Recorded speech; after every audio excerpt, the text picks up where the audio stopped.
So you're there. You did the prep. You packed your comfort items. You have your escape plan. You have your playlist and your game on your phone. You showed up. And now someone just made that comment, or they just asked that question, or they brought up the thing you specifically asked them not to bring up. Or everyone's laughing and you're sitting there feeling like you're just gonna crawl out of your skin and you wanna disappear. Your heart's racing, your face is hot, you wanna scream, you wanna cry or run or drink or disappear. This is the moment. This is when all the prep either works or doesn't. Let's talk about how to survive the actual experience of the holidays. So the first thing is to check the facts. I know. So when you're drowning in emotion, the last thing you want to do is think logically. But this skill can mean the difference between surviving the moment and making it worse. So ask yourself, is this actually dangerous or does it just feel dangerous? Because here's the thing about trauma, our brains are really good at convincing us that we're in danger when we're not. Your nervous system doesn't know the difference between being yelled at as a kid and being criticized as an adult. It just knows threat, danger, fight, or flight. So pause just for a second. What's that emotion? Name it. Is it fear, anger, shame, grief? What's making you feel this way? Is it what they just said? Was a memory triggered? The feeling of being invisible or being misunderstood? Is the intensity of your emotion matching the facts of the situation? If someone made a mildly annoying comment and you feel like you're about to rage flip the table, like that's probably emotion mind taking over. That doesn't mean that your emotions aren't valid.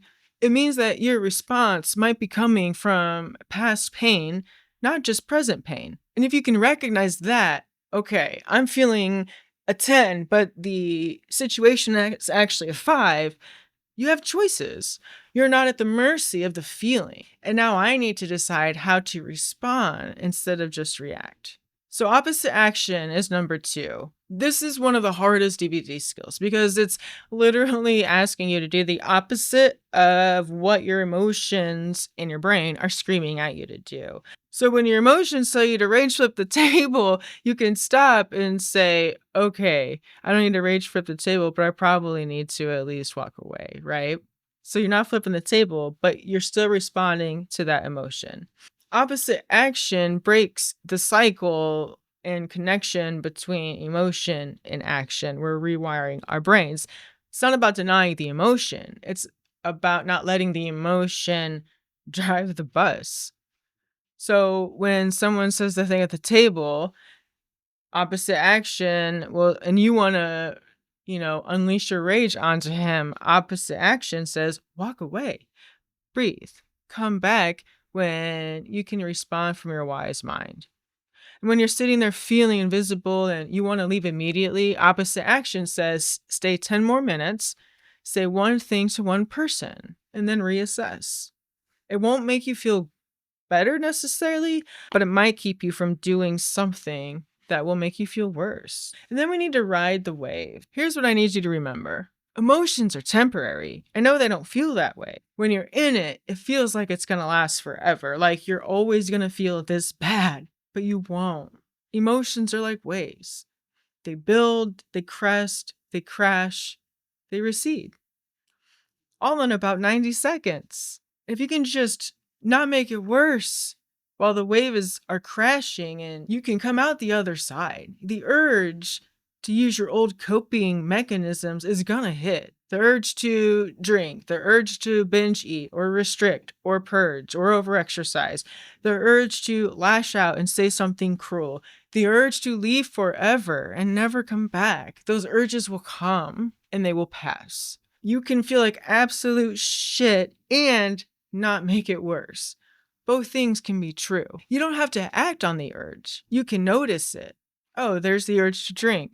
There's the urge to blow up at everyone. There's the urge to self-harm. There's the urge to run. You can notice it like you'd notice a cloud passing by. Yep, there it is. And then don't follow the urge because 10 minutes from now or an hour from now or tomorrow, You don't want to deal with the consequences from the fallout of giving into the urge. So ride the wave. It will pass. I promise. All right. So dinner's done. We made it through. We're home or they're gone, right?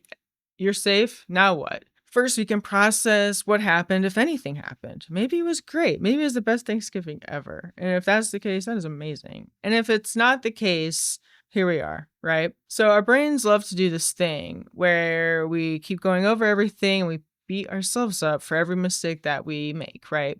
I shouldn't have said this. I should have handled something better. I'm such a failure. Why can't I just be normal? Just stop, right? First, we need to validate ourselves. Of course, that was hard. Maybe something happened during dinner and it was a difficult emotional moment. We have to acknowledge that with ourselves because we might not have had time to do this during dinner. Now you can assess with yourself. Maybe you learned some things, right? Maybe I need to leave after 2 hours instead of three. Maybe you can't sit next to that person anymore. Maybe you do need to bring your own car next time so you're not dependent on someone else's timeline. You can literally write this stuff down in case you won't remember. You can put in your calendar for next Thanksgiving. If you are on the opposite end of this and you don't have a house full of people to go to, or you're spending the holidays alone, that's a different kind of hard, right? Maybe you're physically alone because you're estranged from your family. Maybe you don't have family nearby. Maybe you chose not to go. Maybe, lots of things have happened, right?